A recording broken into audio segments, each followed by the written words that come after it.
हे everyone, good morning friends. So मैं आज आपको दिखाऊंगा कि CAPF असिस्टेंट कमांडेंट जो UPSC CAPF AC एग्जामिनेशन के थ्रू डायरेक्ट एंट्री भर्ती होते हैं तो उसकी सैलरी स्लिप कैसी दिखती है। ये मेरी सैलरी स्लिप है नवंबर 2021 की। ये मेरी आफ्टर ट्रेनिंग है, बट इस टाइम मैं लीव पे था तो तब बटालियन नहीं गया था, तो तब की है ये। ट्रेनिंग हमारी अक्टूबर में ख़त्म हो गई थी 2021 में। सो 1 साल की लगभग ट्रेनिंग रहती है। इसके बारे में मैं सेपरेट वीडियो में बात करूँगा। बाकी सैलरी स्लिप कैसी दिखती है, ये यहाँ पे BSF का लोगो है। ये salary slip statement for the month of November 2021। सो ये जो यहाँ पे आपका इरला नंबर होगा, जो इरला नंबर होता है वो ऑफिसर्स का नंबर होता है, जो ऑफिसर्स के नीचे होते हैं below AC, inspector and constable तक, 4th क्लास तक उनका होता है रेजिमेंटल नंबर। ओके, सो ये होता है इरला नंबर। ये ऐसे कुछ होता है, मतलब जैसे ये ऐसे हो जाएगा, ठीक है। 8 डिजिट का होता है ये। ओके, सो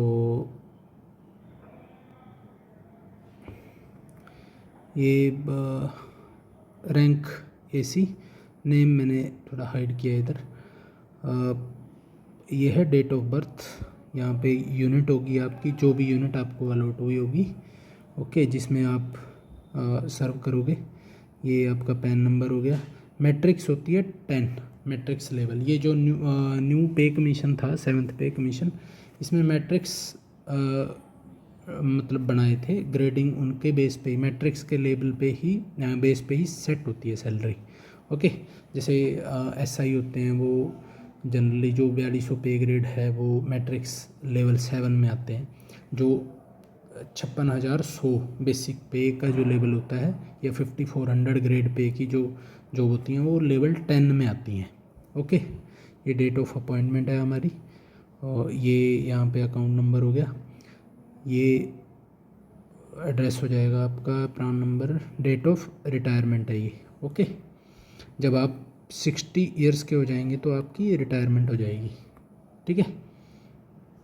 सो बेसिक पे यहाँ पे होती है, ये है मेरी 57,800। इसमें मेरा एक इंक्रीमेंट लग गया था। जो स्टार्टिंग में हमारी बेसिक थी वो थी 56,100। ओके, ये मेरा एक इंक्रीमेंट लगने के बाद है, ठीक है। ये मिलता है डियरनेस अलाउंस 17,918। ये 2021 की मैं आपको दिखा रहा हूँ। लेटेस्ट भी मैं आपको दिखाऊंगा, जब मैं बंगाल में था, जब मैं कश्मीर में था, क्या क्या अलाउंस मिलते हैं वो अलग वीडियो में मैं बताऊंगा। ये मिलता है RM में। जब आप ट्रेनिंग पे होते हो तो RM में आपको नहीं मिलता। RM में आपको मिलेगा जब आप बटालियन ज्वाइन कर लोगे आफ्टर ट्रेनिंग। ओके, ये DA है जो ये मतलब रिवाइज होता रहता है अकॉर्डिंग टू इन्फ्लेशन।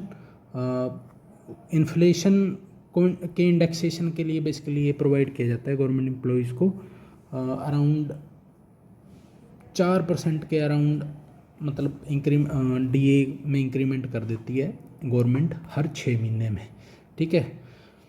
तो ये ट्रांसपोर्ट अलाउंस है, ये आपको मिलेगा लगभग। अभी ये 5,000 के आसपास हो गया है, उस टाइम 4,716 था, ठीक है।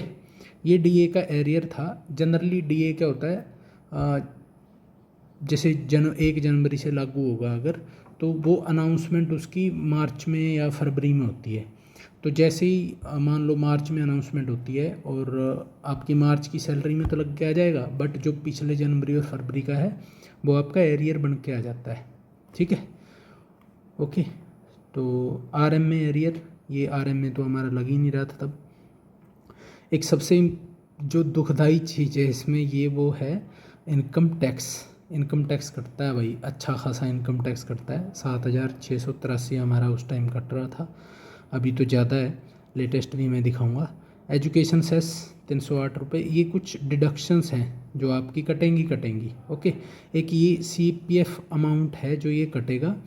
ये लगभग आपकी सैलरी का 10% कटेगा, और इसमें अभी जो UPS स्कीम है उसमें 18%, और जो पहले एनपीएस में है तो पहले 14% गवर्नमेंट उसमें कंट्रीब्यूशन करती थी, तो ये लगभग 20,000 के आसपास आपके एनपीएस अकाउंट में ऐड हो जाता है, जमा हो जाता है एक तरह से। वो भी मैं बताऊंगा एनपीएस में कैसे होता है, वो मैं आपको दिखाऊंगा मेरी डिटेल क्या क्या होता है उसमें, कैसे इकट्ठा होता है, टायर 1 टायर 2 क्या होता है उसमें। तो एजुकेशन इसमें कुछ प्राइवेट डिडक्शन है, जैसे वेलफेयर फंड का कट जाता है आपका 40 रुपये, ठीक है, और एजुकेशन फंड का कट जाता है 60 रुपये, ओके, ये 90 रुपीज़, 75, ऐसे छोटा छोटा करके ना, ये लगभग, ये देखो यहाँ टोटल प्राइवेट डिडक्शन दिख रही है आपको 765, तो ये 765 ये बन जाएंगी जुड़ के, ठीक है।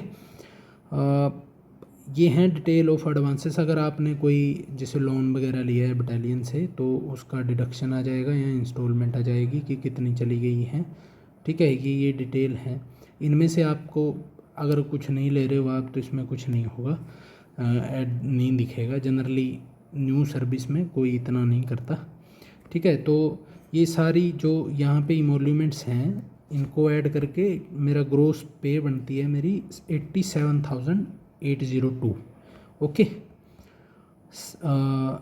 ये बनती है ग्रोस पे। अब ग्रोस पे में से जो टोटल डिडक्शंस हैं ये कटेंगी 16,377। इसमें क्या क्या आ गया, जैसे इनकम टैक्स आ गया, एजुकेशन सेस आ गया, सीपीएफ अमाउंट आ गया, सीपीएफ एरियर आ गया, तो ये सब इसमें से कट डिडक्ट हो जाता है। तो लगभग ये 16,000 के आसपास डिडक्शन हो रखा है, देखो यहाँ पे, ठीक है, 16,377। तो नेट पे बन जाती है 71,425, ये 2021 की है मैं बता रहा हूँ। इसमें से प्राइवेट डिडक्शन भी डिडक्ट हो जाती हैं 7,600, लगभग 765 रुपये, जो ये मैंने यहाँ पे बताई ये वाली अमाउंट, ये भी आपके उसमें से डिडक्ट हो जाएंगी। ये जनरली वेलफेयर फंड होता है, इसमें से बटालियन अपने काम करती है, कुछ परचेज करना है, जो भी है वो इंटरनल मैटर है। एजुकेशन फंड है, इससे एजुकेशन में लोन वगैरह मिलता है, फोर्स देती है। तो अमाउंट टू बैंक, ये सारे ग्रोस पे में से ये सब कट जाते हैं, टोटल डिडक्शन ये हो जाती हैं। तो अमाउंट टू बैंक लगभग आता है 70,660 रुपये, ओके, ये आता है। और मैं आपको सही बताऊं, एक हैंडसम सैलरी मिलेगी आपको, और इसमें अलाउंस, बॉर्डर अलाउंस अभी इंक्लूड नहीं है, वो मैं बाद में दिखाऊंगा आपको कि कैसे कैसे अलाउंसेस वेरी करते हैं अकॉर्डिंग टू एरिया। बट मैं बता रहा हूँ, अगर आप प्रिपेयर कर रहे हैं CAPF AC के लिए, एस्पायर कर रहे हैं, तो बहुत अच्छी अपॉर्चुनिटी है, अभी एग्ज़ाम है, मेहनत करो, सिलेक्शन लो, अच्छी सैलरी मिलेगी, अच्छी फैसिलिटीज़ मिलेंगी। फैसिलिटीज़ के बारे में, लाइफ कैसी होती है इसके बारे में मैं सेपरेट वीडियो में बात करूँगा, ओके। तो आज आपको मैंने बताया पे के बारे में, अपनी पे स्लिप मैंने आपको शो करी है, तो लगभग आपको अच्छा खासा पैकेज आपको यहाँ पे मिलेगा, ठीक है। खर्चे आपके बाहर देखोगे तो फोर्स में कोई खर्चा ज़्यादा होता नहीं आपका, इसमें से लगभग मतलब मेजॉरिटी ऑफ अमाउंट आपका सेविंग ही है। तो ये भी आपके लिए एक मोटिवेशन है। तो मुझे लगता है इतना मोटिवेशन के लिए काफ़ी है। आप जम के मेहनत करो, selection low, okay. So thank you, मिलते हैं नेक्स्ट वीडियो में। Thank you very much.